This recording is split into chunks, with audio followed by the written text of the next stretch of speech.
2013, une majorité des États européens va devoir appliquer un nouveau traité. Tiens, un traité européen. La dernière fois, c'était en 2005.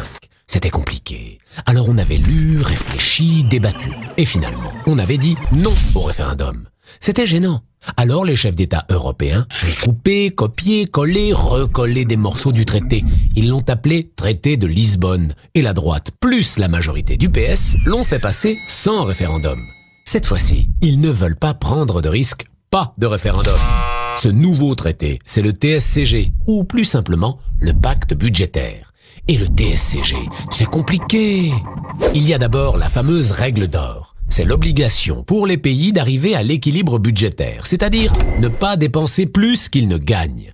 Aujourd'hui, aucun État n'y arrive, car pour investir, développer ses écoles, ses hôpitaux, ses musées, un pays a besoin d'emprunter, donc de s'endetter, comme vous, comme moi. Mais le nouveau traité dit « stop !» Enfin pour les dépenses publiques, car pour les dépenses exceptionnelles, comme remettre de l'argent dans les banques, on aura toujours le droit. Avant, le déficit ne devait pas dépasser 3% du PIB. Déjà, personne n'y arrivait. Maintenant, il ne devra plus dépasser 0,5% du PIB. Par exemple, en France, en 2010, ce déficit était de 5% du PIB, ce qui représente 96,5 milliards d'euros. Si on avait dû le ramener à 0,5%, cela aurait voulu dire une économie de 87 milliards d'euros. Pour réaliser cette économie, on aurait pu par exemple supprimer l'école publique, 61 milliards, plus la police, 25,5 milliards, enfin les vendre à des groupes privés. Difficile à imaginer, n'est-ce pas? Et si on n'obéit pas, c'est la punition. La Commission européenne impose soit une amende, soit une caution qui ne sera rendue que sous certaines conditions. Dépenser plus pour réduire le déficit. Logique, non?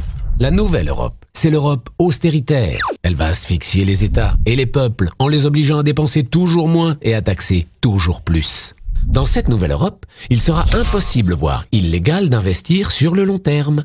Pas d'investissement dans l'éducation pour les enfants, pas d'investissement dans les énergies renouvelables pour améliorer l'avenir de notre planète. Un futur qui fait rêver. Pourtant, d'autres solutions sont possibles. Par exemple, faire que la Banque centrale européenne prête l'argent directement aux États et non plus aux banques. Les taux d'intérêt seraient alors à 1% et les dettes des États deviendraient automatiquement moins lourdes à rembourser. L'investissement sur le long terme serait alors possible. Simple, non? On nous fait croire que l'austérité est la seule solution. Mais elle n'en est pas une. Vite, le compte à rebours a commencé. Les chefs d'État ont prévu qu'il soit appliqué dès le 1er janvier 2013 et ils n'ont pas prévu de nous consulter. Alors, face à un tel traité, exigeons un référendum.